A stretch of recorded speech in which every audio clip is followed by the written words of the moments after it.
Oh, bukan selebriti ya. Artis hamil di luar nikah jangan yang saya.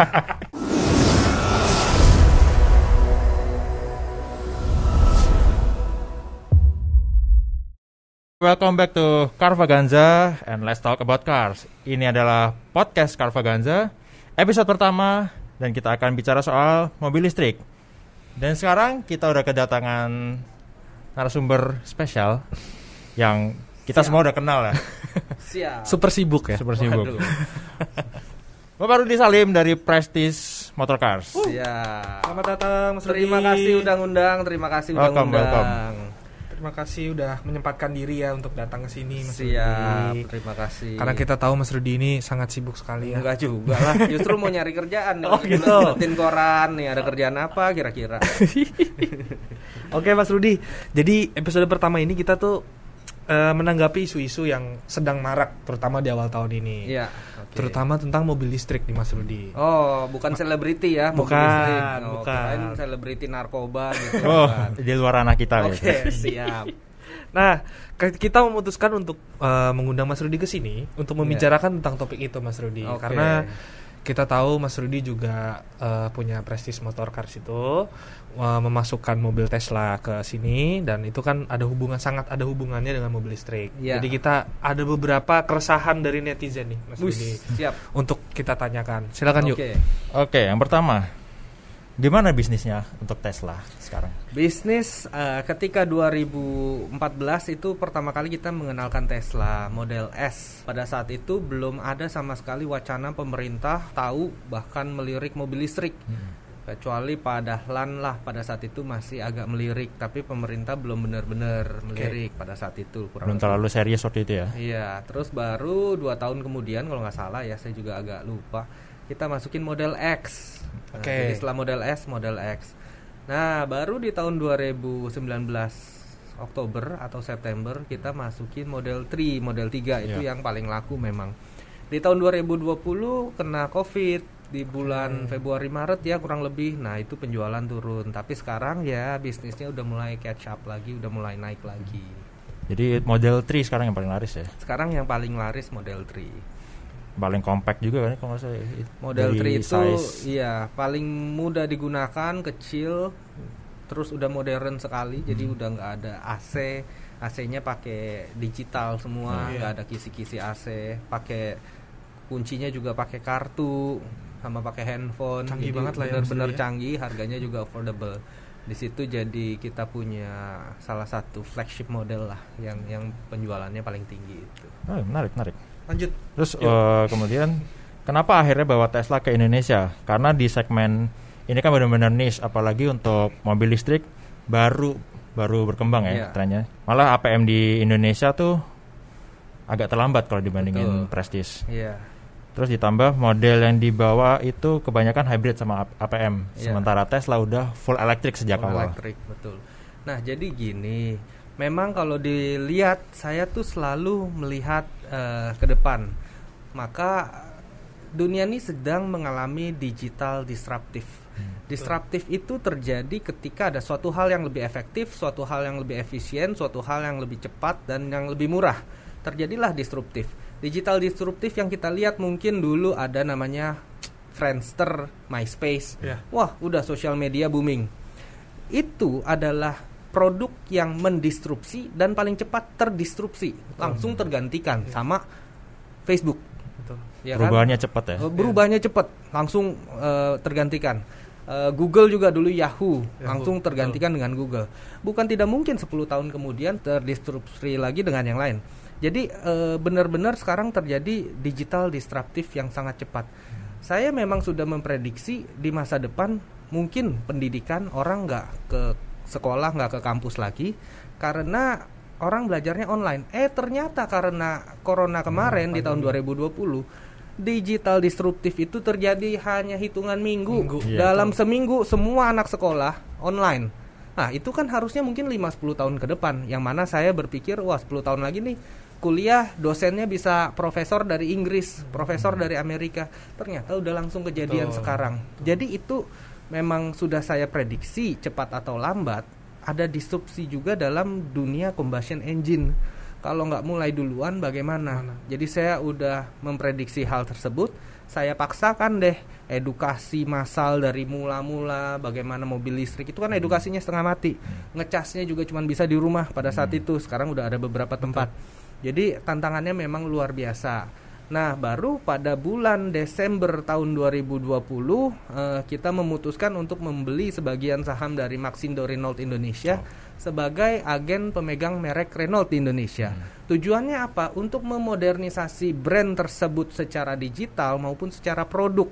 Produknya akan fokus di mobil listrik ke depannya, dan Indonesia akan dibanjiri oleh mobil-mobil listrik yang lebih affordable gitu. Jadi memang kenapa mau seperti itu, karena ya masa depannya udah pasti seperti itu. Tinggal tunggu waktu kapan. Kalau tiba-tiba ada satu perubahan baru yang mempercepat hal tersebut, bisa-bisa minggu depan jangan-jangan udah mobil listrik semua. Kayak gini kita nggak tahu, tiba-tiba zoom semua.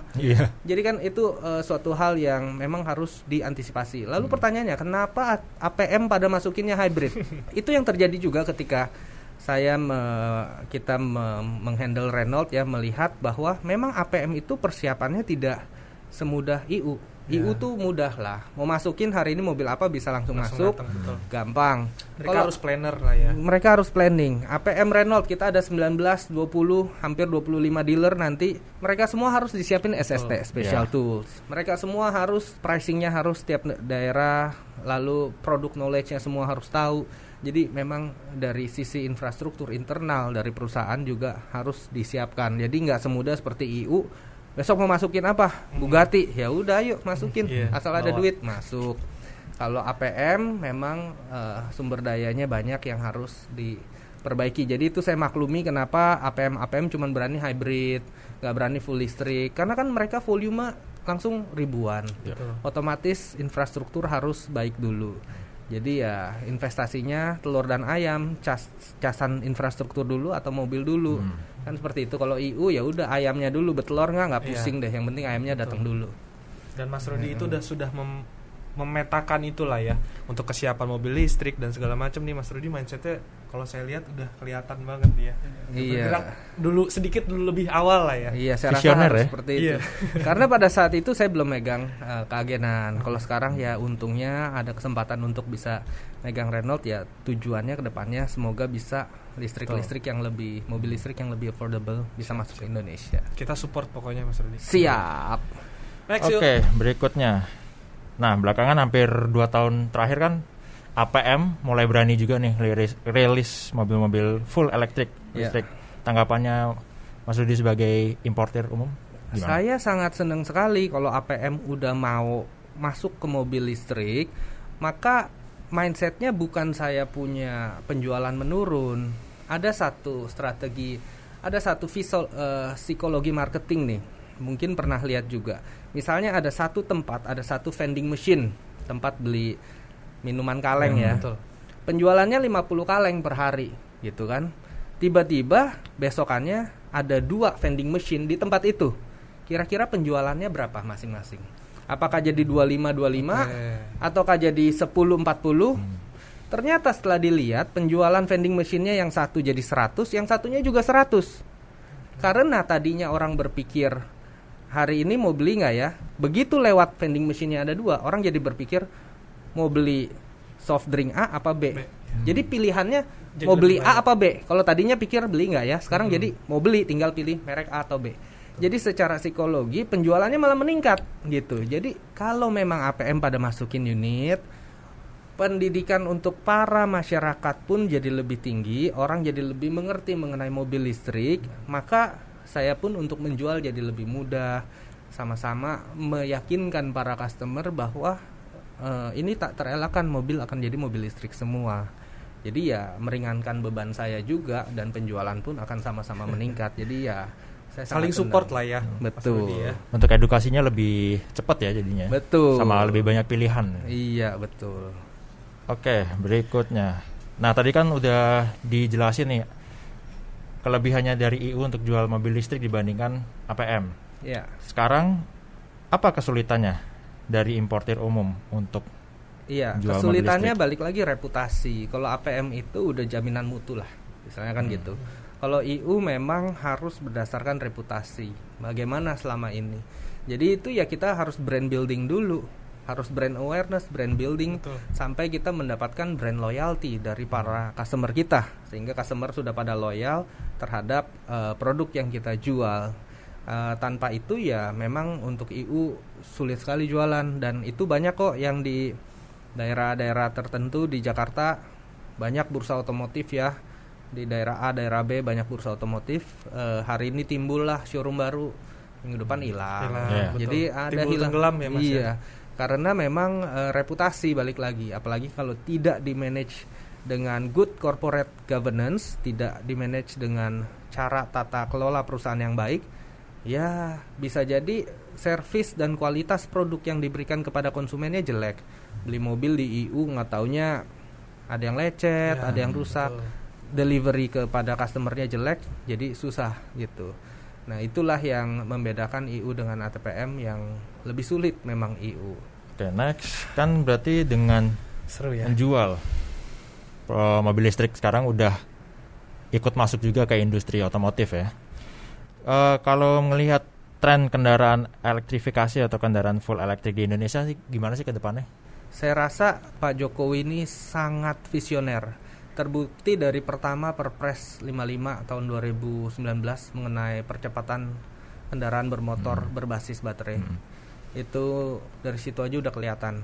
Yang kedua, sangat meng-approach produsen mobil listrik untuk masuk ke Indonesia, untuk berinvestasi di Indonesia. Itu juga merupakan suatu langkah yang sangat tepat. Jadi Indonesia saya yakin kedepannya akan sangat prospektif untuk industri mobil listrik begitu. Dan gubernur-gubernur di Indonesia pun saya ketemu beberapa, mereka pun sangat melek teknologi dan sangat benar-benar visioner gitu. Seperti di Bali misalnya sudah sangat antusias sekali dengan kendaraan listrik.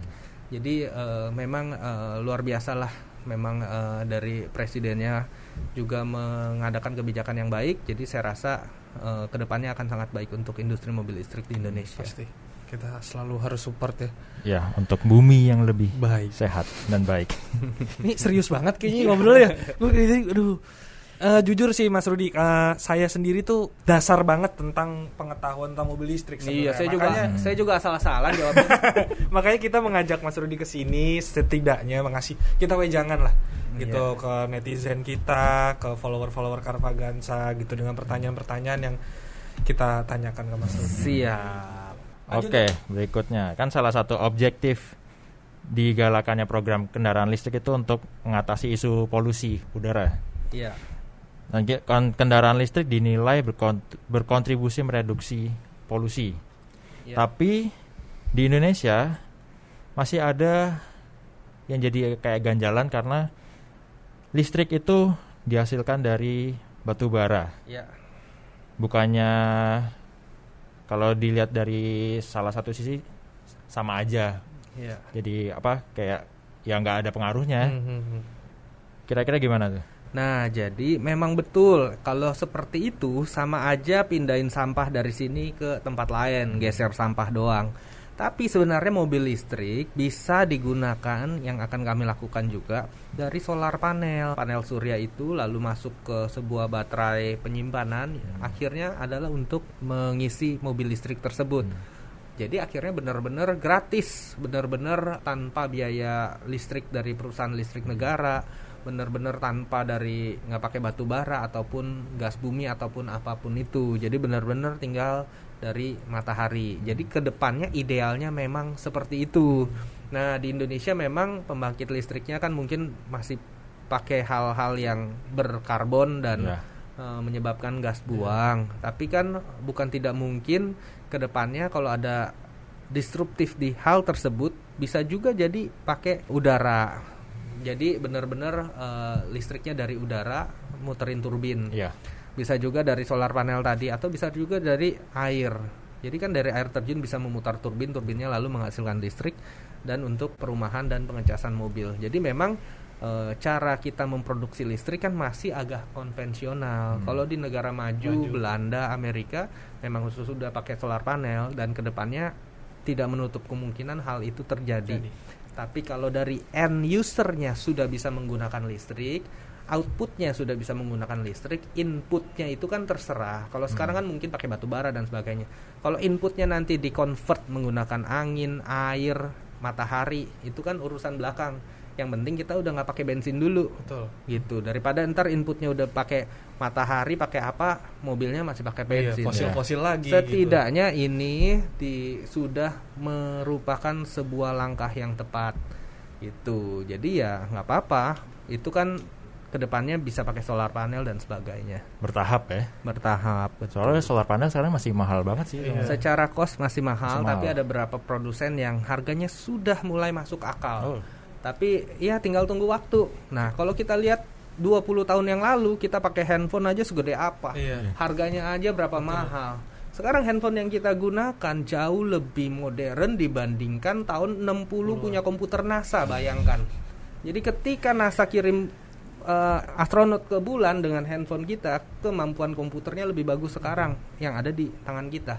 Jadi bukan tidak mungkin hal tersebut bikin semuanya jadi lebih murah, affordable. Yang penting udah ada gerakan dulu untuk mau merubah apa yang kita gunakan dari combustion engine menjadi electric vehicle. Begitu. Mudah-mudahan sih kalau demand-nya makin banyak bisa makin turun ya harga solar panel. Pasti. Harusnya sih seperti itu sih. Betul. Oke, kan kita tahu kalau kendaraan listrik ini butuh infrastruktur yang beda dari mobil konvensional ya. Iya.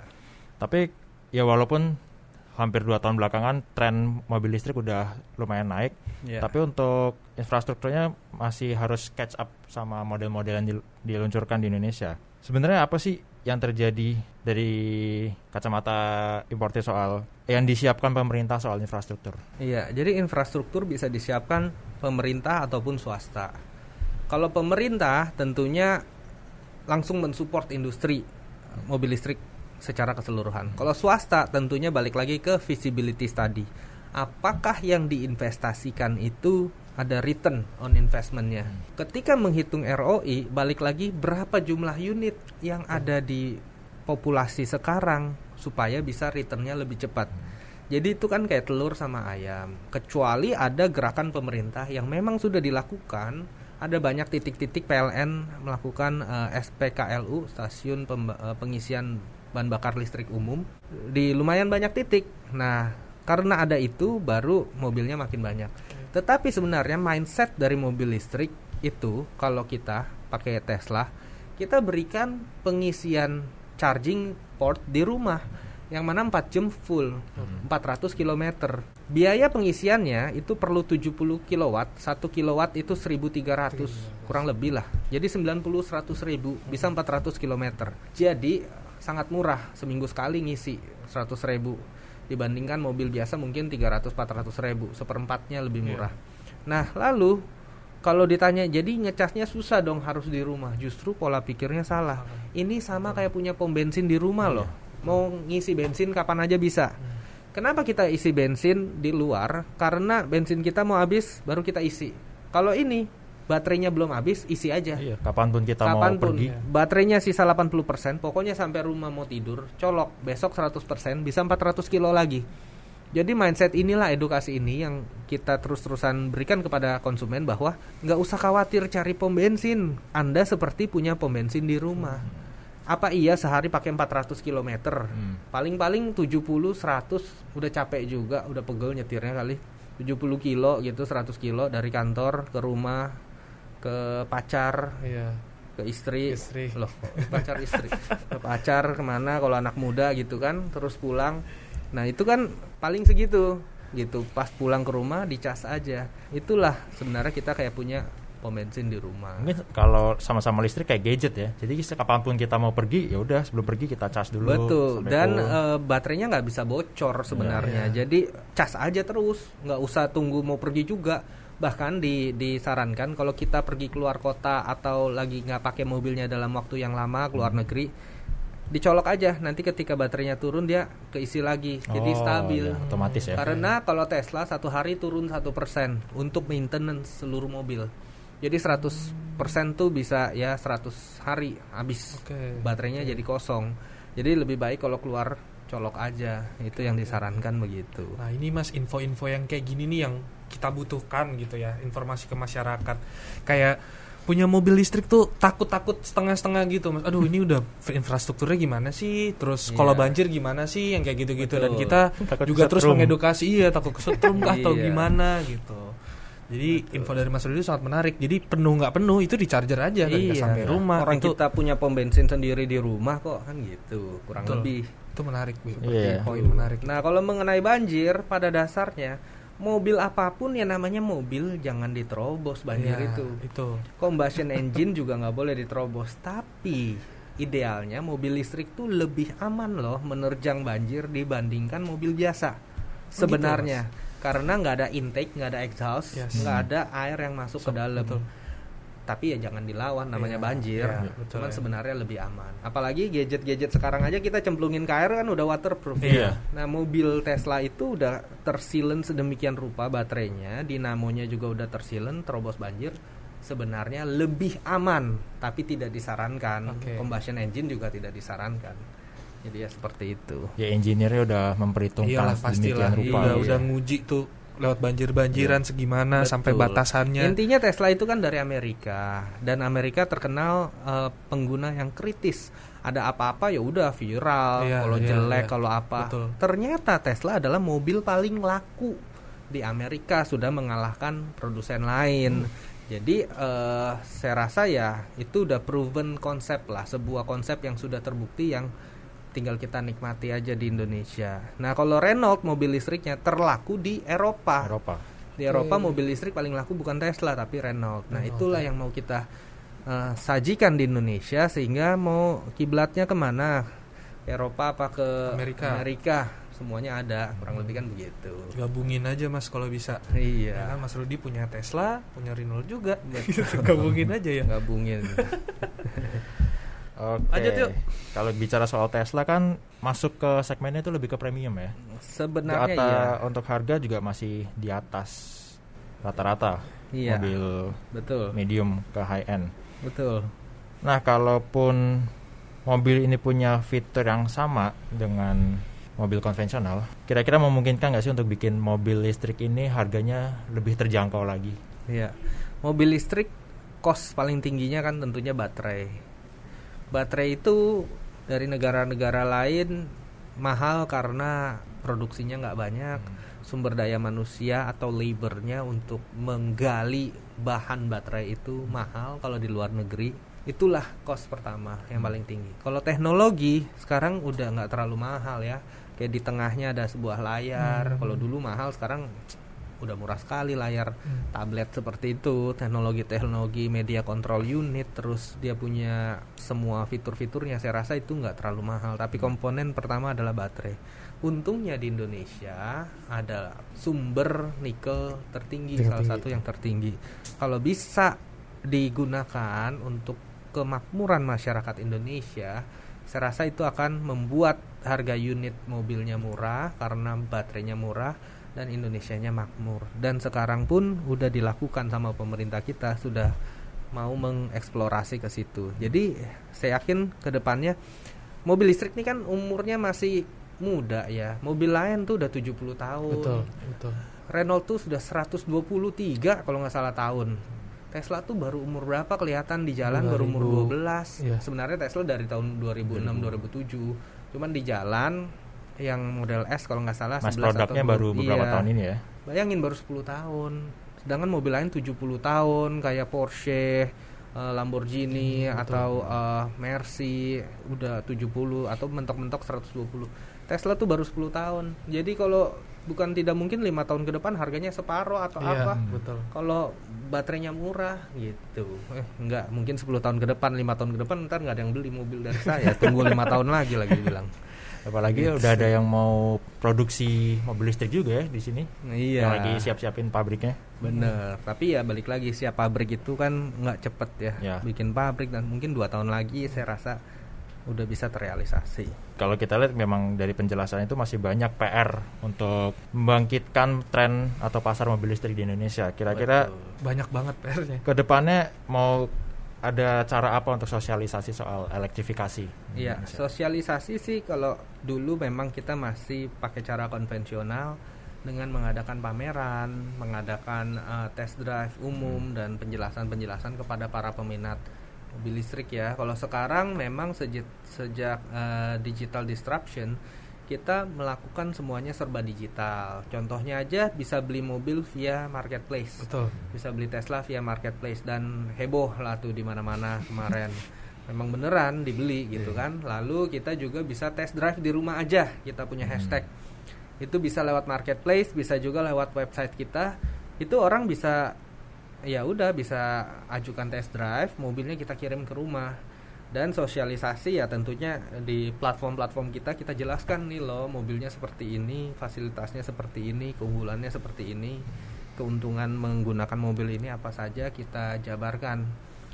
Jadi sosialisasi yang menurut saya paling efektif dan efisien itu adalah melalui digital, dan kita juga sering menggunakan para influencer lah, artis untuk membantu melakukan penjelasan sosialisasinya ya Mas ya. Betul. Kalau konvensional adain pameran gitu juga sekarang kan lagi nggak bisa. Mall juga bukanya waktu sangat terbatas. Betul. Jadi udah nggak terlalu efektif.